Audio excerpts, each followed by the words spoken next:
কৃষক বন্ধু, বৃষ্টিতে যাদের জমি নষ্ট হয়েছে, আমরা এখন কৃষকদের ক্রপ ইন্স্যুরেন্সের টাকা গভর্নমেন্ট নিজে দেয়।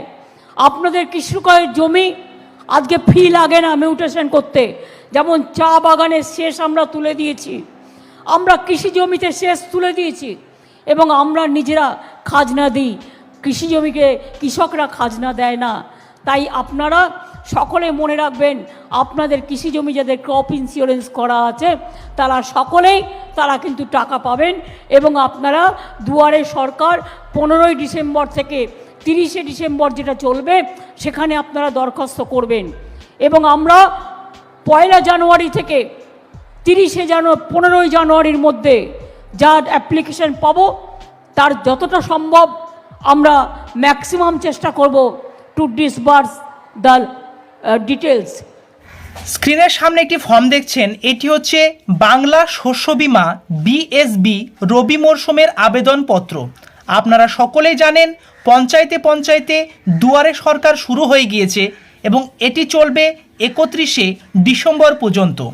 সরকার আপনাদের সুযোগ দিয়েছে যাদের ধান, গম, যব, সরিষা, ইক্ষু ক্ষতিপূরণের টাকা রাজ্য সরকার দিচ্ছে এবং এই ফর্মটি ফিল আপ করে জমা করলে 500 টাকা থেকে 50,000 টাকা পর্যন্ত ক্ষতিপূরণের টাকা আপনাদের অ্যাকাউন্টে ক্রেডিট হয়ে যায়। যারা আবেদন করে তারা সঠিকই জানেন এবং যারা আবেদন করেন না বা এই সমস্ত আপডেটেড আপনারা ইনফরমেশন পান না, তারা আবেদন করার না কারণে তারা এই সমস্ত প্রকল্পের টাকা থেকে বঞ্চিত হন।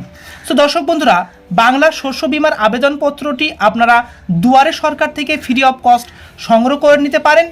এছাড়াও আপনারা বিভিন্ন কম্পিউটারের দোকান থেকে বা সাইবার ক্যাফে থেকে সেখান থেকে আপনারা 5 টাকা বা 10 টাকার মূল্যে আপনারা এটি পেয়ে যেতে পারবেন।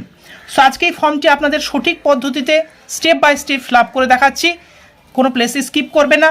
তার সঙ্গে আপনারা এটির সঙ্গে কোন কোন কাগজ বা ডকুমেন্টস আপনারা অর্থাৎ অ্যাটাচ করে দেবেন সেটিও আমি ভিডিওর শেষে আপনাদের বলে দেবো। লাস্ট পর্যন্ত ভিডিওর সঙ্গে যুক্ত থাকবেন, কোনো প্লেসে স্কিপ করবেন না। চলুন ফর্মে আসা যাক। আর এটি হচ্ছে ফ্রেশ 2023-24 মরশুমের আবেদনপত্র এবং পঞ্চায়েত দুয়ারে সরকার হচ্ছে, সেখানে আপনি সহজেই জমা করতে পারবেন।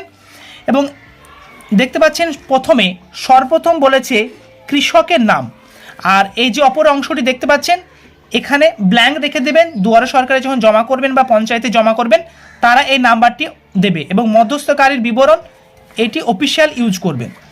সর্বপ্রথম আপনাদের যে অংশটি দেওয়া আছে কৃষকের নাম, যে কৃষক আবেদন করছে তার নামটি এখানে বাংলাতে বা ইংরেজিতে আপনারা এখানে লিখে দিবেন। তারপরে বলেছে পিতা, মাতা, স্বামী বা অভিভাবকের নাম, অর্থাৎ তিনি যদি মহিলা হন এবং বিবাহিত হলে তার স্বামীর নাম লিখবে এবং তিনি পুরুষ হলে তার পিতার নামটা অভিভাবক হিসাবে এই অংশে লিখে দেবে। তারপরে তার বয়স এখানে মেনশন করবে, অর্থাৎ যত বছর তার ডেট অফ বার্থ হিসাবে তার যত বছর বয়স সেই বয়সটা এখানে মেনশন করবে। এখানে ডেট অফ বার্থ লেখা দরকার নেই, লাইক 40, 50 বা 45 এই সংখ্যাটি জাস্ট লিখবে, লাইকওয়াইজ 45। তারপরে বলেছে লিঙ্গ, অর্থাৎ তিনি পুরুষ হলে পুং এবং স্ত্রী হলে স্ত্রী এবং অন্যান্য হলে অন্যান্যতে টিক চিহ্ন করবে, পুরুষ হলে পুরুষের ওপর টিক চিহ্ন করে দেবে। তারপর বলেছে ভোটার কার্ড অ্যাপিক নাম্বার আবশ্যিক, অর্থাৎ আপনার যে ভোটার কার্ড আছে তার যে আইডি নাম্বার আছে সে আইডি নাম্বারটি এখানে আপনারা লিখে দেবেন।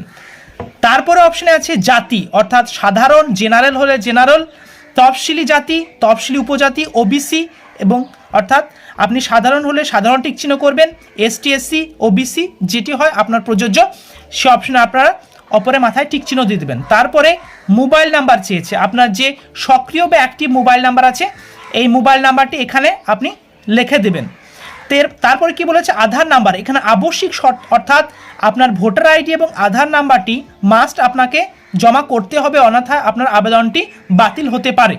আবশ্যিক যেখানে আছে অর্থাৎ আপনার আধার নাম্বারটি এখানে লিখে দেবেন। তার বলেছে বসবাসের ঠিকানা, অর্থাৎ আপনার রেসিডেন্টাল অ্যাড্রেস, অর্থাৎ আপনি যেখানে বাস করেন আপনার গ্রামের নাম, যেখানে বাড়ি আছে আপনার মৌজা বা গ্রামের নাম, এখানে গ্রামের নাম লিখবেন। আপনার গ্রামটি যে পঞ্চায়েতের আন্ডারে, অর্থাৎ আপনার গ্রামটি যে পঞ্চায়েতের আন্ডারে সে পঞ্চায়েতের নামটি এখানে লিখবেন। তারপরে এই অংশে ব্লক, অর্থাৎ আপনার গ্রামটি যে ব্লকের আন্ডারে সেই ব্লকের নামটি লিখবেন এবং আপনি যে জেলায় বসবাস করেন সেই জেলার নামটি এখানে লিখে দেবেন। তারপরে কেএসসিসি আছে, অর্থাৎ কিষাণ ক্রেডিট কার্ড। যদি আপনার কিষাণ ক্রেডিট কার্ড থাকে হ্যাঁ করবেন, এবং না থাকলে না করবেন। আমি বলবো এই অংশটি আপনারা না করার চেষ্টা করবেন। তারপরে যে অংশটি এক্সট্রা এবারে অ্যাড করেছে সেটি হচ্ছে কৃষক বন্ধু আইডি। আপনার যদি কৃষক বন্ধু আইডি থাকে, অর্থাৎ কৃষক বন্ধু প্রকল্পে আবেদন করেছেন এবং আপনার কাছে একটি আইডি আছে, অর্থাৎ এবং আইডিটি না বের করতে জানলে কীভাবে বের করবেন আমি ডিসক্রিপশনে লিঙ্ক দিয়েছি, সেখানে ক্লিক করে ভিডিওটি দেখে নেন। আইডি নাম্বারটি কীভাবে বের করবেন জাস্ট 2 থেকে 3 মিনিট আপনি দেখে নিলে আইডি নাম্বারটি আপনি পেয়ে যাবেন। সো আইডি নাম্বারটি এখানে এন্ট্রি করে দিলে আপনার জমির পরিমাণ সব কিছু এই আইডি নাম্বার থেকে ট্র্যাক করে নেবে রাজ্য সরকার, এবং আপনার ফর্মটি তারা আগে অ্যাকসেপ্ট করবে। তারপরে বলেছে বিমার জন্য প্রস্তাবিত ফসল এবং জমির বিবরণ, এবং আপনি যে জমির জন্য বিমা করতে চান অর্থাৎ ফসলের ক্ষতির জন্য এটি ফ্রি অফ কস্ট। আপনি কোনো বিমা করাতে গেলে আপনাকে মাসে বা বছরে একটা ইনস্টলমেন্ট পে করতে হয়, কিন্তু রাজ্য সরকার আপনাদের ফ্রিতে ফসলের ক্ষতির জন্য টাকা দিচ্ছে। অনেকেই পেয়েছেন, আপনার পরিচিত আত্মীয় স্বজন খোঁজ নিয়ে দেখবেন, এবং আপনি না জানার কারণে এই সমস্ত টাকা থেকে বঞ্চিত হয়ে আসছেন।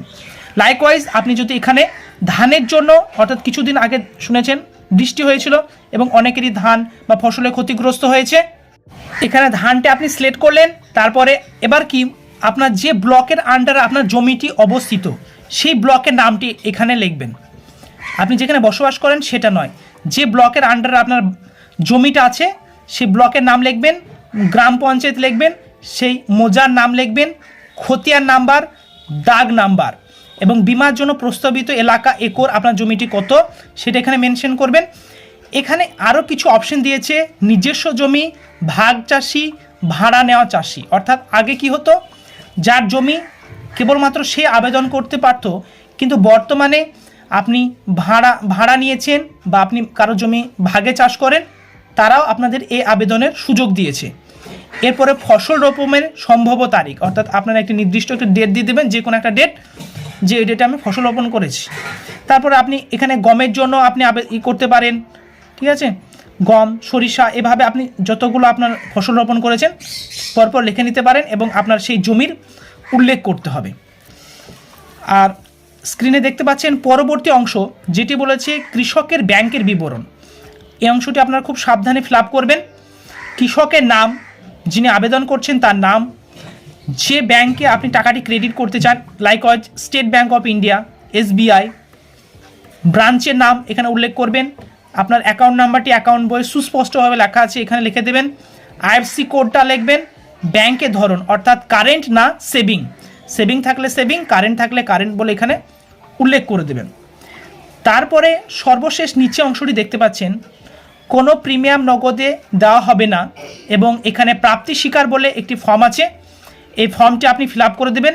শ্রী বা শ্রীমতী যিনি আবেদন করছেন তার নাম, এবং এখানে যিনি আবেদন করেছেন তার পিতা বা স্বামী বা অভিভাবকের নাম, যে গ্রাম পঞ্চায়েত, ব্লক, জেলার নাম, নিকট হইতে একটা নির্দিষ্ট তারিখ বা এই সমস্ত আপনি দেখবেন ওখানে যেখানে জমা করবেন তারা এটি ফিল আপ করে দেবেন, নাহলে আপনি নিজে নিজে এটা ফিল আপ করে নিতে পারবেন। ড্যাশ ব্যাংকের শাখা অ্যাকাউন্ট নাম্বার, এখানে অ্যাকাউন্ট নাম্বারটি উল্লেখ করে দেবেন, এবং এই যে অংশটি দেখতে পাচ্ছেন এখানে আপনি টাচ করবেন না, তারা সিলমোহর দিয়ে আপনার ফর্মটি জমা করে নেবেন। এরপরে আপনার এই যে ফর্মটির সঙ্গে কোন কোন ডকুমেন্টসগুলো আপনাদের জমা করতে হবে সেটি এক নজরে দেখে নেওয়া হবে, অর্থাৎ এই ফর্মের উল্টো দিকে এটি মেনশন করা আছে। কৃষকদের দাখিলযোগ্য নথি, যেটি বাধ্যতামূলক, কোন কোন ডকুমেন্টসগুলো এই ফর্মের সঙ্গে আপনাকে জমা করতে হবে। 1 নম্বর বলা হয়েছে KYC নথি, যেটি ভোটার আইডি কার্ড আবশ্যিক। খ হচ্ছে আধার কার্ড, অর্থাৎ ভোটার কার্ডের জেরক্স লাগবে, আধার কার্ডের জেরক্স লাগবে। 2 নম্বর বলেছে পাসবই, অর্থাৎ আপনার যে ব্যাংকের যে অ্যাকাউন্টে টাকাটি ঢুকবে সে অ্যাকাউন্টের পাসবইয়ের জেরক্সটা লাগবে। 3 নম্বর বলেছে যে জমি আপনি অ্যাটাচ করতে চান তার দলিল বা পাট্টা বা পর্চা, খতিয়ান যেটা থাকে সেটা আপনি অ্যাটাচ করে দিয়ে দেবেন, যত পরিমাণ আপনার জমির জন্য আপনি ইন্স্যুরেন্স করাতে চান। তারপর এখানে একটা ঘোষণা দিয়েছে, এবং সর্বশেষ লাস্টে দেখছেন কৃষকের সই বা টিপ সই। যে কৃষক আবেদন করছেন তিনি সই করতে চাইলে তার নাম লিখে দেবেন, এবং সই না করতে জানলে টিপ সই দিয়ে দেবেন। এবং এখানে সাক্ষীর সই, অর্থাৎ আপনার পরিবারে আত্মীয় স্বজন কেউ থাকলে তার সইটা এখানে করে নেবেন, এটা না করারও দরকার নেই, তারাও এখানে অটোমেটিক্যালি ওখান থেকে তারা এটি করে দেবে। তারপরে এই অংশটি আপনারা টাচ করবে না, এটি সেখানে, অর্থাৎ যেখানে জমা করবেন পঞ্চায়েতে বা আপনার দুয়ারে দুয়ারে যে ক্যাম্প হচ্ছে সেই ক্যাম্পে আপনারা এটি ফিল আপ করে দেবে। সো দর্শক বন্ধুরা, এটাই ছিল আজকের বাংলা শস্য বিমা রবি 2023-24 মরশুমের অফলাইনে যে ফর্ম, আর এটি অনলাইনে হয় না, কেবলমাত্র অফলাইনে আপনাদের জমা করতে হয় এবং এটি জমা করলে ফ্রি অফ কস্ট, এটি জমা করতে আপনাদের কোনো টাকা লাগে না, ফ্রি অফ কস্ট ডকুমেন্টের সঙ্গে অ্যাটাচ করে জমা করে দেবে এবং সরকার থেকে যখন একটি নির্দিষ্ট ডিস্ট্রিক্টে ক্ষতিপূরণের টাকা ডিক্লেয়ার করা হবে এবং আপনার পঞ্চায়েতে যখন ডিক্লেয়ার করা হবে তখন আমার এই চ্যানেলেই পেয়ে যাবেন। এর জন্য আপনাকে কমেন্টে আপনার পঞ্চায়েতের নামটি উল্লেখ করতে হবে যাতে আপডেট পাওয়ার সঙ্গে সঙ্গে আমার এই চ্যানেলে আপনারা ইনফরমেশন পেয়ে যান। তো দর্শক বন্ধুদের কাছে রিকোয়েস্ট থাকবে, এরকম নিত্য নতুন আপডেটেড ভিডিও রেগুলার পেতে চাইলে নিচের দিকে লাল রঙের সাবস্ক্রাইব বাটনটি ক্লিক করে অল নোটিফিকেশন অন করে দেবে আর একটি লাইক করে দেবে এবং আপনার মূল্যবান মতামতটি কমেন্টে জানাতে ভুলবেন না। Thank you very much, see you next video.